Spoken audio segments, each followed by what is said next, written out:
परत येईल तेव्हा श्रीरामांना होणाऱ्या राज्याभिषेकासाठी महासागरातील तीर्थ मी स्वर्ण घटात भरून आहे। त्या अभिषेक कलशात महासागराशी तुझं मिलन मी घडून आहे।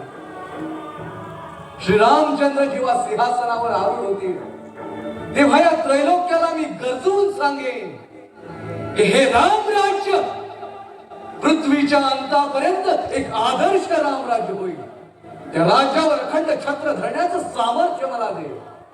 माझ्या समर्थ उजव्या हातात रामाची ध्वजा घेऊन मी काळाच्या मस्तकावर पाय ठेवून उभा राहील। माझ्या हातात राम विजयाची पताका अनंत काळ फडकू दे। त्या ध्वजेचा मी दंड होईल।